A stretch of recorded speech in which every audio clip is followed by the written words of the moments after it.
He almost died. I gave him everything to save his life. 2 weeks later, he threw a party to thank everyone. Except me. No invite. No mention. What happened next? You won't believe it. I will never forget the beep of the hospital monitors, steady, rhythmic, like a countdown I could not stop. My brother Mason was hooked up to what looked like a dozen machines, his skin pale under the fluorescent lights, lips cracked and dry. He had always been the stronger one. Taller, louder, the kind of guy who lit up a room just by walking into it. But now he looked small, helpless. And for the first time in years, he needed me. The doctor said it was a rare vascular thing, some kind of clot that had made its way to his lungs. They caught it just in time, but the surgery was urgent and not fully covered by insurance. The number they gave me made my stomach flip. $78,000. They needed at least $50,000 up front to move forward. Mason's girlfriend had her hands over her face. My parents were crying. Everyone looked at each other, then looked away. That was when I pulled out my phone and made the transfer. $50,000. Just like that. It was everything I had. All my savings, every emergency fund, the small cushion I had built after years of hustling 2 jobs. Gone in one click. No one even asked me to do it. Maybe that is what hurt the most. They just looked at me like I was the logical choice. The reliable one. The one who figures things out. I did not even think twice. Mason was my brother. I told myself I did it because family comes first. Because we had grown up together, shared a room for 15 years, split peanut butter sandwiches in a crummy apartment when mom's job fell through and dad was struggling to find steady work. I did it because I remembered those nights when we huddled under the same blanket during a winter power outage, laughing about how we would someday have big houses and warm floors. So yeah, I did it without hesitation. I told the hospital to go ahead. They prepped him for surgery the next morning. The whole thing went well, thankfully. A week later, Mason was back on his feet, joking with the nurses, calling me his big bro, in that corny voice he always used when he wanted something. Everyone said he was lucky. That timing had saved his life. No one mentioned me. Not once. But I figured, hey, maybe gratitude takes a little time to catch up. Maybe they were still processing everything. 2 weeks later, I got my answer. A family friend sent me a video clip. Mason was smiling, raising a glass in our parents' backyard. The trees were strung with lights, and people were clapping. Just wanted to say thanks, he said, to everyone who showed up for me. For the prayers, the visits, the support. I would not be here without you. Everyone cheered. He hugged his girlfriend. Someone handed him a little cake with "You made it" written in bright blue icing. I was not there. I had not been invited. My chest tightened as I watched it loop again. The screen dimmed, and I just sat there, phone in hand, feeling the kind of hollow that words do not fix. And that was the moment I realized I had just erased myself for a family that never even noticed I was there. But it was about to get worse. After the video, I sat in my dark apartment for a long time. No music. No TV. Just silence. I kept replaying it over and over, Mason toasting the crowd, the laughter, the damn string lights flickering behind him like it was some festival. My name? Not even mentioned. I checked my texts. Nothing from him. Nothing from my parents. No invite. No heads up. Not even a thank you. You ever have that moment where your stomach sinks, but your mind still tries to convince you it's fine? Like, maybe it was a small get-together. Maybe they figured I was busy. Maybe they planned to call me later. That lasted about 30 seconds. Then I opened my banking app. The balance hit harder than any emotional punch ever could. $412. That was it. Everything else had been funneled into saving Mason's life. $50,000 wiped in an instant. I had nothing left to fall back on. Rent was due in 2 weeks. My truck needed new tires, bald enough that I prayed for dry roads every morning. And the worst part? No one had even asked how I was holding up. It was like I was a donor, not a brother. Just a walking ATM with a pulse. I started doing the math. No safety net. Credit maxed. No vacation days left. I had been planning a break after 2 years of back-to-back shifts between the warehouse and side work doing HVAC installs. That trip I had been dreaming about, road tripping out west, seeing the mountains, camping under the stars? Gone. I sacrificed my entire future just so my brother could have his. And somehow, I was the only one not worth a plate of barbecue and a slice of sheet cake. But what hit hardest was when I checked Mason's social media. Photos from the party were everywhere. People smiling, posing with him like he was some kind of miracle. "We love you, bro. So proud of you, man. Survivor spirit." I kept scrolling, hoping, just hoping to see a caption, a tag, a note of appreciation. Nothing. My eyes locked on the screen until they burned, searching for a name that never came. Then I threw the phone on the couch and sank into the silence. Not angry yet. Not fully. Just stunned. Numb. It was not just the money. It was that I had given something that no one even saw. My kindness had become invisible. Disposable. A week later, Mason texted me. Just 3 words. Yo, you good? That was it. After everything. After saving his life. Yo, you good? And right then, something started to shift inside me. I did not reply. Not because I wanted to be petty, but because I finally realized. Maybe they never saw me as family in the first place. But the truth behind the party? That was still waiting to surface. I did not answer Mason's text. I could not. Not because I was trying to be cold, but because I did not even know how to respond. Was I good? Hell no. I was barely holding it together. I went back to work that Monday with bags under my eyes and a tension headache that would not quit. Nobody at the job knew what was going on. I did not tell them. What would I even say? Yeah, my brother almost died. I paid to save his life, and then he threw a party without me. It sounded insane just thinking it, but I could not stop thinking about it. The more I sat with it, the worse it got. I was replaying everything, every conversation we ever had, every favor I ever did. Mason crashing on my couch after his second DUI. Me covering rent for him when he lost his job. All those times he called me his rock. Apparently, rocks do not get party invites. I finally got some kind of answer from my cousin Rachel, who had always been the most decent out of the bunch. I sent her a message. Nothing dramatic. Just, hey, saw the party video. Kinda surprised I wasn't there. She replied fast. Wait. Mason told everyone you were too busy to come. I stared at those words like they were written in another language. Too busy? Too busy? I called her.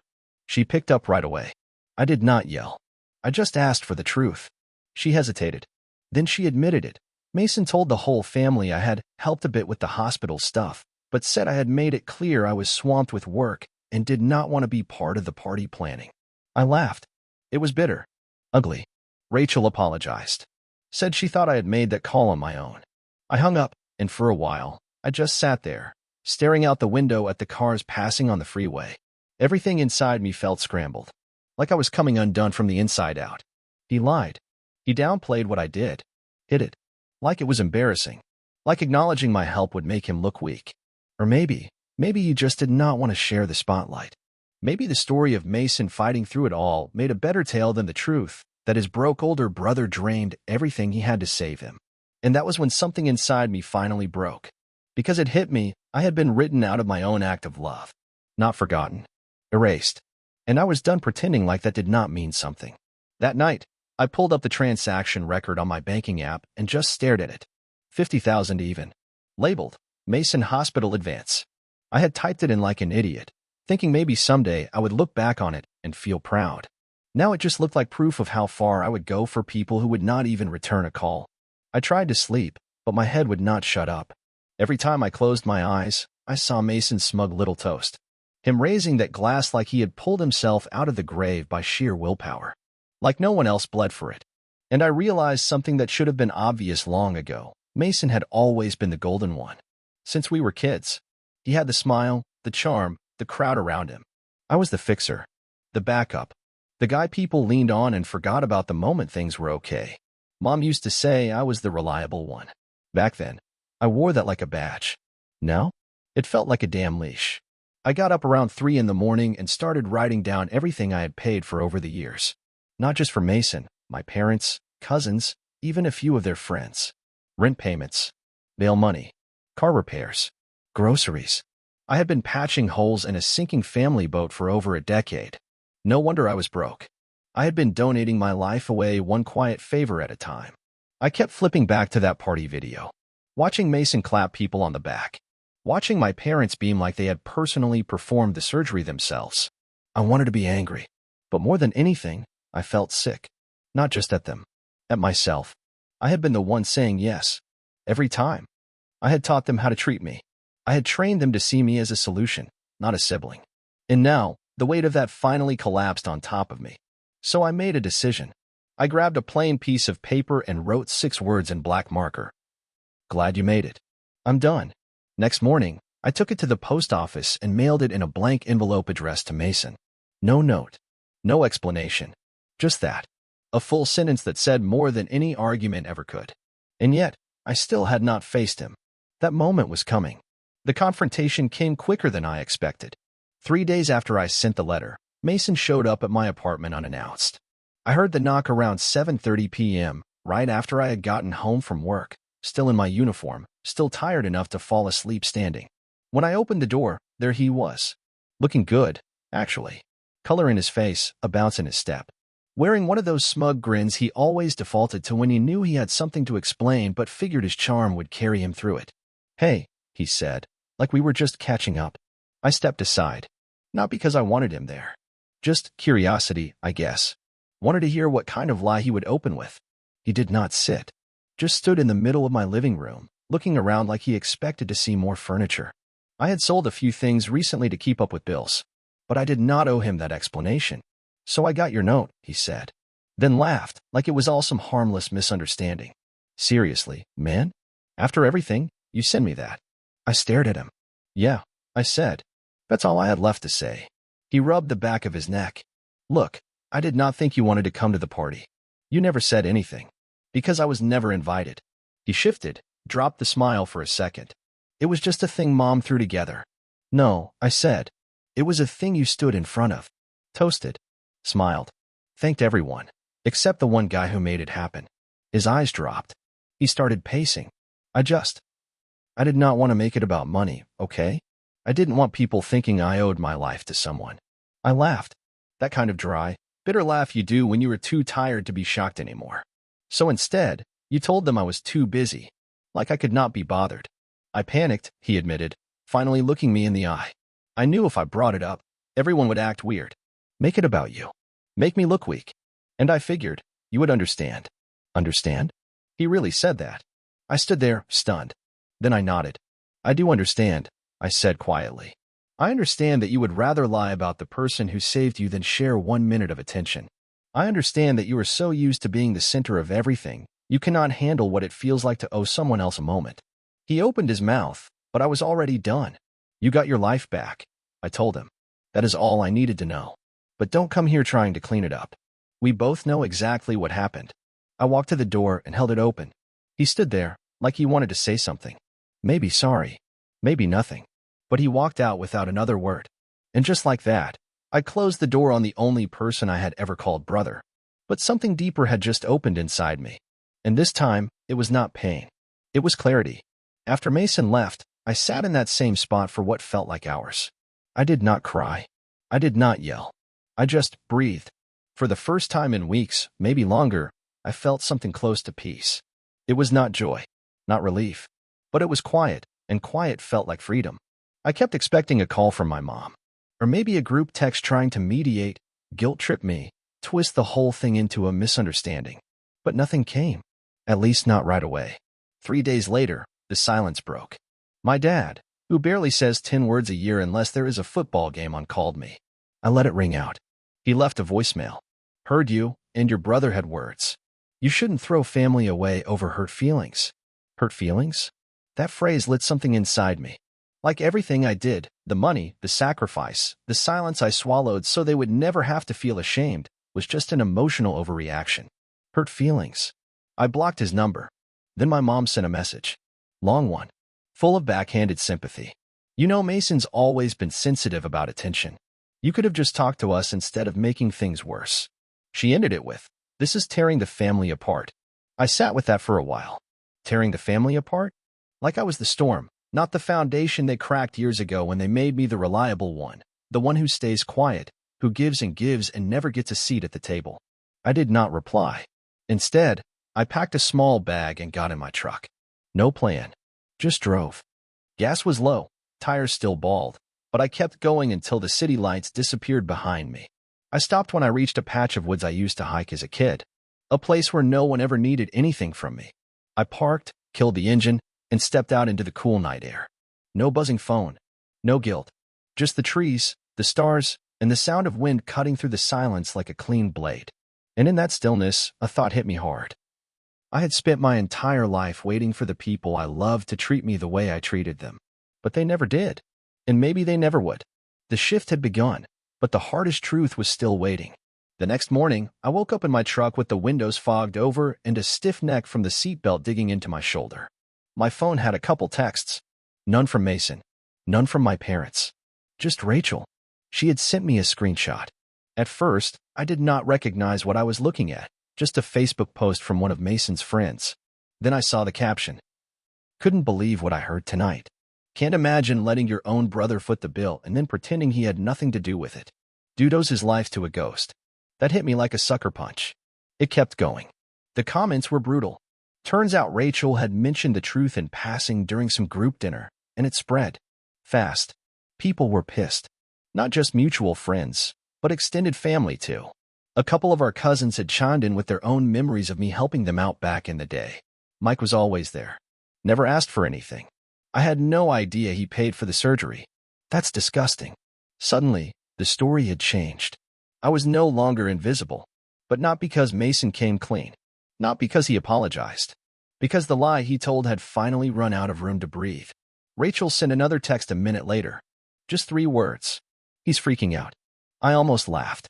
This guy had lied to everyone, erased me from the biggest moment of his life, and now he was upset because people saw through it? I did not reply. But later that night, I got a call from a number I did not recognize. I let it go to voicemail. It was Mason's girlfriend. Her voice was shaky, like she had been crying. She said, I had no idea. About the money. About the party. He told me you wanted nothing to do with it. I'm sorry. You deserved better. She paused for a second. He's trying to fix it, but I think he knows it's too late. That silence afterward said more than any words could. I sat on the edge of my bed, staring at the wall, thinking about all those years I had spent cleaning up other people's messes, carrying their guilt, their secrets, their debts. And now? Now Mason was finally dealing with the weight of his own lie. Not because I made a scene, but because the truth eventually catches up to everyone. Still, even as justice rolled in, I had to decide, was it worth staying in the mess, or was it time to walk away for good? I spent that whole week sitting on a decision I never thought I would have to make. Because for the first time, people were actually seeing the truth. The lie had cracked wide open. The sympathy was rolling in texts, calls, even a few old friends who said they had always known something was off about how my family treated me. But instead of feeling vindicated, I just felt exhausted. There was a time I would have jumped at the chance to be heard, to be validated. I used to dream about that moment, where they would finally look me in the eye and say, we were wrong. You mattered more than we ever showed. Now that it was happening, it felt hollow. Because I realized something nobody talks about. When the damage is deep enough, recognition does not fix it. It just exposes how long you lived without it. And it reminded me how much time I had already lost trying to earn it. Mason texted again. This time it was long. He wrote, I messed up. I was scared. I didn't want to look weak in front of everyone. You were the one who saved me, and I buried that because I couldn't handle what it meant. I can't say sorry enough. But I need to say it. Please. Let me say it to your face. I stared at that message for a long time. He sounded honest. Maybe he was.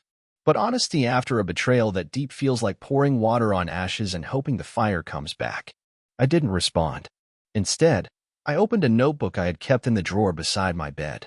Inside were names, numbers, a rough record of every loan, every gift, every emergency payment I had made over the years. I crossed out every single name, one by one, not as a punishment, not out of bitterness, but because I was done waiting to be valued.